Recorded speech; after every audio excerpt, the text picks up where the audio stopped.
Alright, what is going on, guys? It is Benny, and today I'm going to be showing you guys the top 5 best mortar decks for this season. We are at a point in this season where I feel pretty confident about any recommendations I give you. I think we know what's going to be good this season, so we're going to be showing you how to play all of these decks as well as all of the best decks. It looks like we're up against Hog Cycle right now, and for the first deck that we are playing, we are using Mortar with Skeleton King, which was hands down the best mortar deck last season. It was freaking amazing, and there's a couple different ways you can play this. I'm using Ice Wizard right now, but some people like to use Spear Goblins instead. And then I have Goblin Gang, but you can use guards in this, especially if you're struggling against any giant prince decks or anything. So 100% you can roll with that. He's going to hit me with the fireball there, so I think I'm just going to start the cannon cart in the back here. The most important thing about this deck is you need to play a little bit slower. Obviously, this guy has a lot of damage off the start here, but I feel like that is what happens whenever you play against Hog Cycle. The first Hog Rider is always the most difficult to defend. I went for the Skeleton King there because I was hoping to predict his cannon. That was a little bit reckless of me, if I'm being honest, but I mean, that's okay, who cares? And then I don't think it's going to be worth popping that Skeleton King ability there. I don't think I really want to do that. I do need to be ready for a Hog Rider though, and I think I need to be ready to use my bats to defend it, just because we don't really know if he's going to pre-log or not. There's the Hog Rider right there. Let's get an Ice Wizard down here. There was the pre-log, so I'm glad that we didn't play the Goblin Gang. And then because he pre-logged and he kind of predicted poorly, I am going to really go in here with this big push. That was a great fireball, to be honest. I did not think about that coming my way. But we are going to get some great damage there. And then, do I want to risk playing my Skeleton King to counter all of this? I'm not sure. I don't really want to use my arrows. I'm going to play my cannon cart here just so that we have a counter push there, so that we don't have to worry about using our arrows and having that as dead elixir. And honestly, I'm not very worried about this guy. Even though he has some good damage right off the start, I just feel like that's really a reflection of not knowing that we're playing against Hog Cycle. I feel like Hog Cycle always gets the most damage at the start, and then they try to chip you down. Let's get an Ice Wizard down here. If he fireballs, that's actually okay, because I have my Evil Bats. I am going to play the Evil Bats now. He is going to miss them with the fireball, so we're going to get some really nice Evil Bat value here. Let's go ahead and get a Miner on the tower, and this is where this deck is amazing, because it's where you get that counter push going. I'll get the Miners on all of that to try to, or arrows, sorry, not the Miners. Oh my gosh, that was crazy. That is a crazy statement to say. Let's get the cannon cart down here, and then the Ice Golem is going to go down. Unfortunately, his cannon is going to lock onto my cannon cart, but that's okay. And then I can use my mortar to pull the next Hog Rider, so I'm not worried about the next Hog Rider at all. Let's get a Skeleton King here to tank and take out that Musketeer, because we don't want to deal with it. And then because he fireballed and we have the Skeleton King down, I'm actually going to go ahead. What was that? Okay, I'm just going to play my bats here to deal with the Hog Rider. And then, ooh, that's actually tough, actually, because that was a pretty good defense by him there. Unfortunately, we're not going to get any damage out of that mortar. That's okay. And then, how do we want to do this? Let's get a high cannon cart here to deal with the Musketeer. And then, okay, that was a little bit of a crazy play by him. I'm just going to use my arrows just to be safe. And then let's go ahead and get a mortar down on this side. And then we're just going to wait a second. He's not going to be... Okay, that was an interesting fireball, because now we can go for our Evil Bats. And then let's go for the Miner on the tower as well. And then... how do we want to do this? I'm actually going to play an aggressive cannon cart here, because he's probably going to have to Musketeer. Oh, he's in trouble now. We definitely got him, because he just used his log. We can get the Goblin Gang with the cannon cart there. And then... let's get a Skeleton King as well, but that's going to be a win for us. So let's give him a good game, let's give him a good luck, and let's go on into it. Alright guys, so for our next deck, we are going to be playing Mortarbait with Firecracker, and honestly, I'm a little bit surprised, but this deck is making a comeback this season. I would say that Mortarbait has been with Musketeer usually, and there's a couple players who are really good with it, but there are some players in the top, 1,000 that haven't been playing it. They've been playing these Skeleton King or Goblinstein decks a little bit more, but in this season, I'm seeing the resurgence of this deck, which is very nice and refreshing. So we're going to be playing that. Let's go for the Goblin Gang right at the bridge there. The thing with this deck is you want to play much faster. So some of the things you guys are going to see me doing is, I'm going to cycle my Firecracker in the back here just because I want the Evo, but a lot of the times I will play my Firecracker very high to try to get some chip damage and get a bit of a lineup. Okay, that was a good executioner by this guy. That kind of puts a damper in anything I want to do. So I think I'm going to defensive mortar here. Only reason why I'm doing that is because I don't have a better counter to the executioner. And I know that I don't really have to deal with the executioner as long as I have that mortar there. We just got baited. Oh my gosh, that was actually really well played. I can't believe we fell for that. That sucks. Okay, that's okay. It happens. You know what? I'm not going to beat myself up over it. Mistakes happen. We got the Firecracker there. We're going to get a shot onto the E-Wiz, so we actually didn't even really need to play a counter. But let's go for the Evil Mortar here, because I think Might be a little bit more challenging for him to kite. However, he does have the firecracker down, so that's going... Wow. Okay, so that's going to really buy him some time. But we have the knight in front, and we do get the mortar lock, so that is beautiful. And then I think I'm going to go for a fireball here, because I think we can get that executioner gone, and we're going to keep that mortar lock, which is good. So we're going to get some really good damage here. He's going to play the E-Wiz to stop us from taking the tower. That's okay.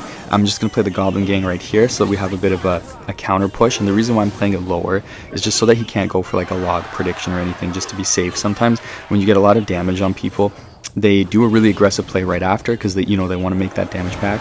So just kind of playing it safer. Let's go for the skeleton barrel here, and let's get some spear goblins with it. And then this is a case where I might play my firecracker high depending on what he does.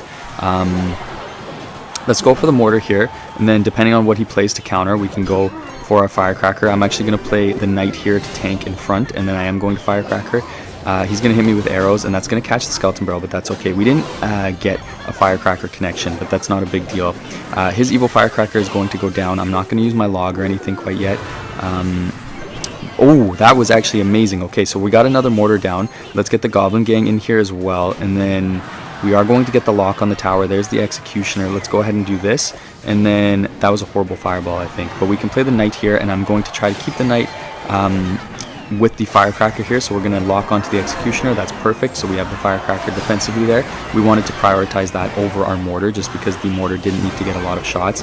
And then we can just log here. We'll probably take a bit of damage from that Mega Knight, but that's okay. We're going to get the win, so let's give him a good game, give him a good luck, and go on into the next. Alright, you guys, for our next deck, we are going to be playing a Minerbait deck, which has been very good for a little bit. It kind of comes in and out, but this season I'm seeing it. I think bait in general is just a very good deck right now. I'm going to play the Goblin Gang to pull this Prince. This is probably the Giant Prince deck, so we'll see how that goes. Although him having arrows is a little bit different, because usually they have zap and rage. He's going to play the bats there. My Dagger Duchess is going to be useless, but that's okay, because we did get the one mortar shot. And then I'm going to play a miner on the tower. Ooh, that sucks. Okay.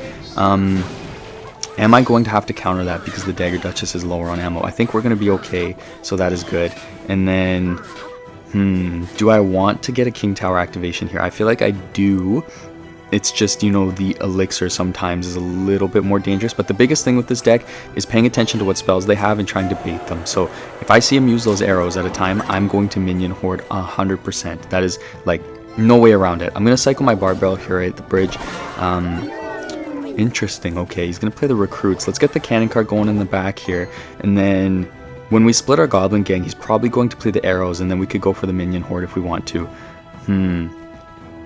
Okay, let's do that. There's the Prince. Let's wait for those arrows to come out, or at least see if it does. Okay, he's gonna hit me with the rage, so I do have to play my minion horde on this side. Then I'm gonna have to play my evil bats on this side, and he's gonna have to pick which side he wants to counter here, because I'm gonna go for a miner on the inside. He's gonna play the firecracker, so that's okay. The miner will tank the firecracker shot, so we're gonna get the evil bats on the tower. He went really aggressive, and that allowed us to get a really good counter push here. Obviously he got some decent damage, but we kind of were able to punish him in response to that, which was good. The Prince is a little bit annoying, just because our Goblin Gang is the primary way that we can pull the Prince, and then obviously using the cannon cart as a way to pull the Prince is not the greatest situation for us, but it's also not the worst. I feel like we definitely can make do. He's going to build up a push here, so I'm going to start cycling right off the start, because I know that he's just going to go in here, so we need to make sure that we can get as much as we can going here.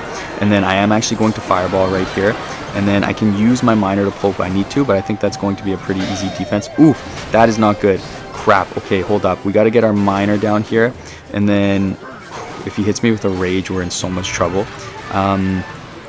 Okay, let's get the Goblin Gang down as well. We're staying alive. Let's bar barrel here. Oh my gosh, I can't believe that we did not get clapped there, to be honest. So I think we're going to be okay. I don't think we have to worry too much more. My fire alarm went off in that last matchup in the last 10 seconds. So unfortunately, we didn't get to give them our usual good game and good luck on camera. But we did come out with the win, so I'm happy about that. Now, this next deck is going to be Mortar with Executioner. And I want to kind of preface this by saying that out of all of the decks that I'm going to show you guys in this video and all of the decks that you've seen, I would probably level this one up last. And the only reason why I say that is because right now this deck is really good, because Evil Executioner is really good.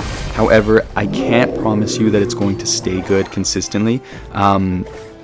and typically Executioner and Mortar have not gone together. So right now it's good because of the Evo, but I don't want you to sink all of your cards into it or something and level it up and then, you know, get punished because of that, because it doesn't stay good, because Supercell isn't the most consistent in the meta. He's going to pop the Goblinstein ability there. That's a little bit aggressive in my opinion, because we can go for the Mortar here with the cannon card on that side, and then honestly I'm going to go for a Skeleton Barrel here as well. Really good poison by him though. That actually kind of screws everything up for us if I'm being honest. But we will get the Mortar lock. I'm going to go for the Spear Goblins opposite lane. He's going to bar barrel, so we're not going to get anything out of that. This is a tough matchup. I feel like Graveyard is always a very tough matchup, especially when using Mortar. But that's okay. The good thing though is that with our Executioner we can defend quite well, I think, against all of his other cards, and we can maybe use the Tornado to go for a play when we have our Evil Mortar down, if he doesn't have his Tombstone down. So we'll see if we can get something with that. I'm going to have my Executioner cycling here. We're walking in on that Goblinstein, and then let's let that just do its thing. I don't really know what that Tornado was about. I'm going to log here to stop the Goblinstein from getting on the tower, and then I am going to play the Mortar, and we have our Tornado, so we can do whatever we need to do here. Let's go ahead, let's Tornado this back so we get the Mortar lock. I think we should be locked onto the tower now. Nice, I love it. Then we can get the cannon card here. He's going to poison there defensively and then play the bar barrel. That was a good play. We're going to ignore that voice crack. I don't know what's going on with my voice. Just been getting sick, I guess. And then let's play the Mortar here. We're going to pull the Goblinstein using it, and then we have the guards there. Let's wait and see if he plays anything else before we, you know, commit anything more to our defense there. Let's get a cannon card here, and then how do we want to do this? The thing is, he's going to keep getting poison value, so realistically I need to start to push the opposite lane. I'm going to Spear Goblins here, and then maybe what I'll do is I'll keep going for Skeleton Barrels on this side, but I'm actually going to Mortar into the opposite lane just to try to get something going, because, you know, I need to make sure that I'm not giving him crazy value. And then we've got the cannon card here. Let's go ahead and Tornado all of this off of the Executioner just for a second, make sure that we get that Ice Wizard down. I'm going to play my Spear Goblins here, and then honestly we could go for an Evil Mortar into the opposite lane. Pretty good Tornado by him there. Let's go ahead and play the Evil Mortar here, and then let's get another Executioner down right here, and then just kind of wait for a second. What I could also do is go for a Tornado using the Executioner. That could also be something really smart that we might want to do. Let's wait and see what he plays to counter the Executioner here on this side, and then we're pressuring him really good. That is the one good thing here. Let's wait a second. Let's go ahead and Tornado now, see if we can get something. He's going to Tornado, try to get the Executioner off of the tower, but we are going to get the one connection, which is huge. And then I'm going to Executioner defensively here. We'll play the guards. He's probably going to poison, so we need to be ready for that. And then I am going to log here because he's going to pop that Goblinstein ability. So we just need to make sure that we don't take too much damage or anything. And then I'm going to wait to play the Mortar. Let's get a cannon card here, and then let's go ahead and do everything together, I guess, just so that we can make sure that we counter all of that. And then I'm going to go ahead and play the Mortar here. Let's get a Skeleton Barrel down as well in case he goes for the Tombstone.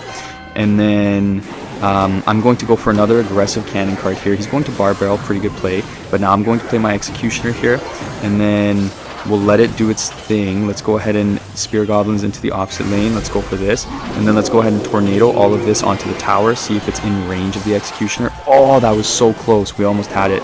I'm going to log here. Let's get another Executioner down, and then let's go for a Skeleton Barrel.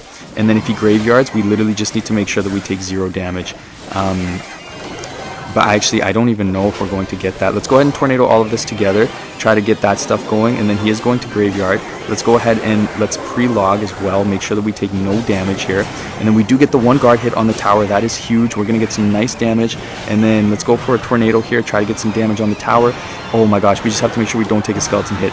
Oh my gosh, that was so close, but we are going to get the win. So let's give him a good game, and let's give him a good luck. Holy, that was close. Alright guys, for our last deck, we are going to be using Mortar with Goblinstein, and this is kind of very similar to the Mortar with Skeleton King deck. It's kind of like a repeat almost, but it does play a lot differently, and this has been a very good deck. I don't think the balance changes are really going to influence the Goblinstein that much. For anything, so we're going to defend all of this, make sure that we take care of that, and then I don't want to go super aggressive. Again, we're kind of playing it like how we would with Skeleton King, where we're playing a little bit more reactionary. I'm going to Goblinstein into the opposite lane there, just because the E-Drag kind of is annoying against the Goblinstein. And then he's going to Lightning. Okay, there's a good chance he has Tornado, but I am going to play the Bats here anyways, just to see what we can get him to do there. He is going to play the Arrows. That's interesting. Let's go for a Goblin Gang opposite lane. Let's see if he has 3 spells. Okay, I think this is E-Giant, if I have to guess. I have a sneaking suspicion that this is going to be E-Giant. That's really good damage though that we just got because of the Tornado nerf. I'm actually very happy about that. He's gonna say wow, but sorry brother, unfortunately that has changed, so you can no longer get away with that. Let's play the Ice Wizard here, and then I think that's all we're really gonna have to do. I don't want to over defend here because against E-Giant they can, you know, play 1 card and then just slam me and go in really aggressive. Now whenever I play against E-Giant, I like to try to play as slow with my defense as I can. So what that means, okay, wait, is this E-Giant? I'm confused now. Whoa, okay, it's definitely not E-Giant. That's crazy. This looks like an E-Giant deck, but it's actually P.E.K.K.A. Well, what I was going to say was I like to play my defenses a little bit slowly. Let's play the Goblin Gang now here against the P.E.K.K.A. anyways, just because sometimes what they like to do is they like to use that Tornado and get a lot of really good value on everything that you play defensively. So by kind of staggering your defensive cards and not panicking, you can get a lot more value out of your defense because they're going to get the win if they can get all of your defensive cards in 1 Tornado. That's how they get the win. We are going to get a really good mortar connection there, and the cannon card was tanking, so we're going to take that tower, and then I'm going to go for a miner, and the Evil Bat's in the pocket here. He's going to go for the E-Drag. Pretty good play, to be honest. I'm going to use my arrows in the hope that we can take it out. We do. That is huge. So we have everything on the tower. Let's get a Goblin Gang in there as well, and then let's go for a miner, and I think that's going to be a win right there. That's a pretty easy one, so let's give him a good game. Let's give him a good luck. Thank you so much for watching, guys. I really appreciate it, and I cannot wait to see you guys in the next one.